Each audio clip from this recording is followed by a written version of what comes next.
4 PM news network में दोस्तों आपका स्वागत है। मैं हूं आपके साथ राशिद ज़हीर। राहुल गांधी हरियाणा से कुछ सबक सीख गए, ये खबर आपके पास कई बार आई, लेकिन मैं आपको बताना ये चाहता हूं कि कल मैंने आपको उद्धव ठाकरे के बारे में खबर बताई थी कि गुजरात का और मराठी का मुद्दा वो लेकर आए हैं। आज मुझे पता चला नाना पटोले जो कांग्रेस के सर्वे सर्वा है महाराष्ट्र में, राहुल गांधी ने वहाँ के नेताओं को बुलाया और बैठ गए। हरियाणा के एक रिजल्ट से एक अच्छा काम भी ये हुआ है कि जो कांग्रेस के अंदर एक नीरसता थी और समझ में ये आ रहा था कि अब हमारा जो टेम्पो है वो हाई होता जा रहा है, उनको शायद समझाया कि नहीं, महाराष्ट्र आपके हाथ से निकल जाएगा।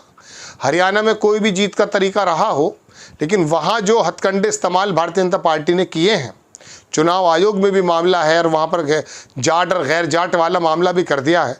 बहुत सारी चीज़ें ऐसी निकली कि राहुल गांधी और कांग्रेस एक्टिव हो गए। नाना पटोले के मुंह से जब वो शब्द निकले कि गुजरात की तरफ ले जाया जा रहा, तो मुझे फौरन उद्धव ठाकरे की वो बात याद आई जो कल मैंने आपको बताई थी। देखो, आज हमारे नेता राष्ट्रीय अध्यक्ष राहुल गांधी मल्लिकार्जुन खड़गे जी और राहुल गांधी जी की अध्यक्षता में एक मीटिंग हो रही है। राज्य के हमारे सभी प्रमुख नेता यहाँ पे उपस्थित रहने वाले हैं। हमारे प्रभारी रमेश चन्नीथला जी भी उसमें रहने वाले हैं और आने वाले चुनाव की सब रणनीति यहाँ पर आज तय की जाए। महाविकास आघाड़ी करके हम लोग सब महाराष्ट्र में चुनाव में जा रहे हैं और आपने देखा होगा कि महायुति में जिस तरह से महाभारत चल रहा है, तो आप सब लोग देख रहे हैं। लास्ट कैबिनेट में राज्य के अर्थमंत्री अजित पवार, वो तो उन लोगों ने बहिर्गमन कर दिया है। तो ये सरकार में क्या चल रहा है वो आप देख रहे हो। और हमारा महाविकास आघाड़ी का एक ही मकसद है कि महाराष्ट्र द्रोही सरकार, शिवद्रोही सरकार और गुजरात को समर्पित रहने वाली ये सरकार को हम लोग सत्ता से बाहर करना, क्योंकि हमारे यहाँ पर हमने एक निर्णय लिया है कि हमारा महाराष्ट्र शव फुले अम्बेडकर विचारधारा का है। वहाँ पर मोदी और शाह के विचार नहीं चलेंगे। जिस तरह से मोदी और शाह ने महाराष्ट्र को अपना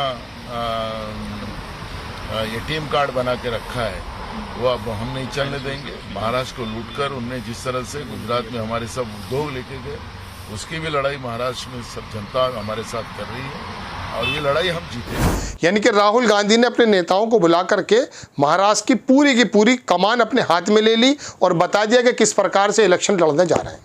पहली बात तो यह है कि कोई भी कन्फ्लिक्ट होने नहीं जा रहा है एनसीपी, शिवसेना और राहुल गांधी की पार्टी कांग्रेस में। राहुल गांधी के सीधे आदेश बताए जाते हैं कि बिल्कुल सीटों पे कोई भी ज़्यादा झगड़ा नहीं है। और मुख्यमंत्री के बारे में तो मैं आपको पहले भी बता चुका हूं कि वो उद्धव ठाकरे के बारे में सहमति जता चुके हैं। ऐसे समय में राहुल गांधी ने महाराष्ट्र की कमान अपने हाथ में ले ली। और सबसे बड़ी बात, राहुल गांधी यदि सुन रहे हैं और कांग्रेस के नेता सुन रहे हैं तो सुन लीजिए। मैंने कल उद्धव ठाकरे के बारे में एक प्रोग्राम बनाया था। ममता बनर्जी ने अंदरूनी और बाहरी लड़ाई लड़कर ही भारतीय जनता पार्टी को बंगाल से खदेड़ दिया था।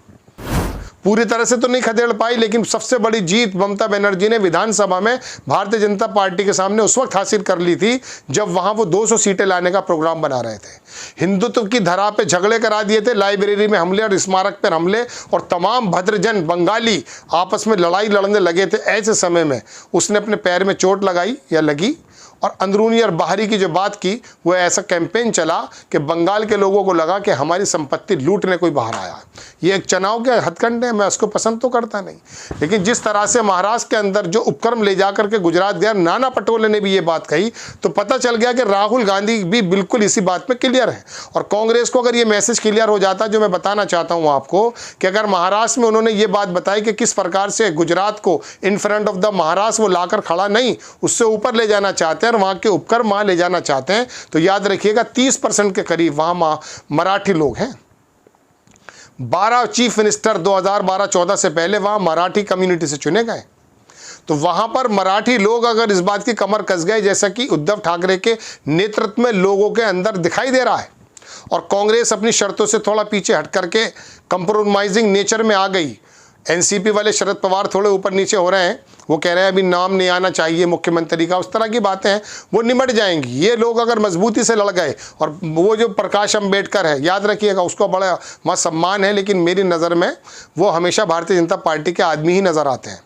उनको भी अगर किसी तरह से 10-5 सीटें दे के कंट्रोल कर लिया, वो डैमेज नहीं कर पाए, और वो वकील साहब जो हैं वहाँ के आते हैं, वो वहाँ पर असदुद्दीन ओवैसी साहब, अगर वो भी मिसाल के तौर पे थोड़ा सा उनको भी मैनेज कर लिया गया और वो भारतीय जनता पार्टी को इनडायरेक्ट वे में फ़ायदा ना कर पाए जाने अनजाने में, मैं उन पर इल्ज़ाम नहीं लगा रहा हूँ, लेकिन मैं बताना ये चाहता हूँ कि कभी कभी चुप रहना भी बेहतर है। हालांकि मैं उन्हें हर बार चुप करता हूँ कि वो चुप रहें, आखिरकार कब तक, लेकिन इस समय देश की लड़ाई है।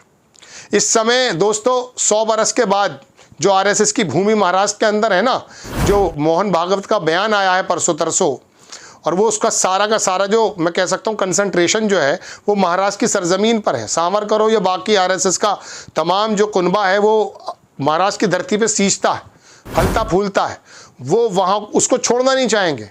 और हरियाणा के जीतने में आरएसएस की एक्टिवनेस है, याद रखिएगा, वो वहाँ एक्टिव हो चुके हैं, उनका एक बहुत बड़ा नेता वहाँ लग चुका है। तो ऐसे समय में राहुल गांधी और कांग्रेस जिस तरह से कंट्रोल कर रहे हैं और वहाँ पर ये हुड्डा टाइप के नेता अगर नहीं बने और लोकल नेताओं ने मुख्यमंत्री के नाम के बारे में लड़ाइयाँ शुरू नहीं की, जिस तरह से राहुल गांधी ने बुला करके पहले ही समझा दिया गया है, अब वहाँ पर उनके दौरे भी हैं, तो ऐसे समय में लग ये रहा है कि कांग्रेस शायद ये 2-3 काम अगर कर रही है और कर जैसा कि दिख भी रहा है, तो महाराष्ट्र के अंदर ये समझ लीजिए कि कमान राहुल गांधी ने ले ली है। और कांग्रेस के जो नेता हैं वो अगर सही फीडबैक अगर आला कमान को देना शुरू कर दें, चूँकि अपने अपने नंबर बढ़ाने की बात भी बहुत होती है। कोई नेता अगर किसी से मिलना भी चाहता है तो वो जो ऊपरी लेयर के जो नेता है ना वो उसको ऊपर नहीं आने देते हैं। पता नहीं राहुल गांधी के 4 हाथ पैर हैं, अरे 2 हाथ पैर का तो आदमी है भाई, मिल लेंगे उससे। पहली बात तो उससे हर आदमी मिलना क्यों चाहता है, और चलिए मिल भी कोई गया है और अपना प्रपोजल रख रहा तो बीच वालों को परेशानी क्या होती है। और वहाँ से भी अक्सर यही ऐलान हुआ करते थे, talk to Venu, talk to Venu, Venugopal हैं वो बार बार हर नहीं, अब आपको खुद मिलना पड़ेगा हर एक जगह पर, जैसे अब आप महाराष्ट्र में मिल रहे हैं, वरना मध्य प्रदेश किसने छीना है कांग्रेस के हाथ से, कमलनाथ ने। राजस्थान किससे छीना, किसने छीना है, याद रखिएगा, गहलोत ने। ये हरियाणा किसने छीना है, हुड्डा ने। क्यों?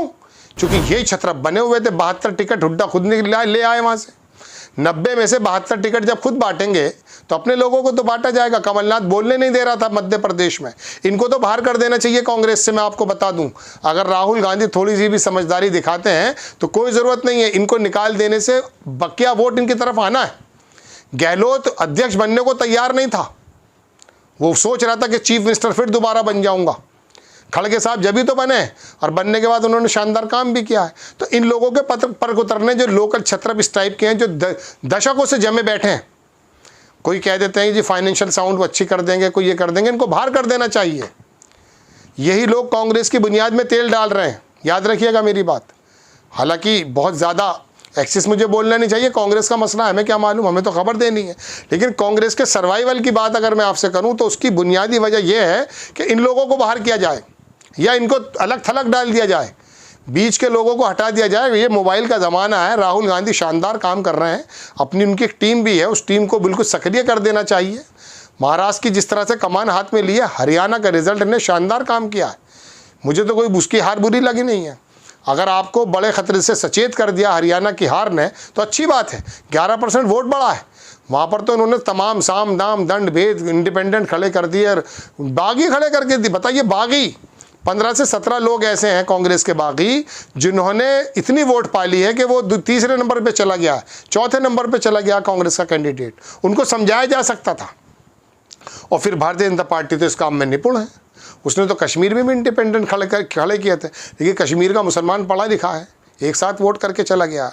ये बात दीगर है कि फारूक फैमिली को ज़्यादा पसंद नहीं करते हैं वो लोग, लेकिन लड़ाई इस समय देश की थी तो देश के लिए उन्होंने वोट दे दिया है।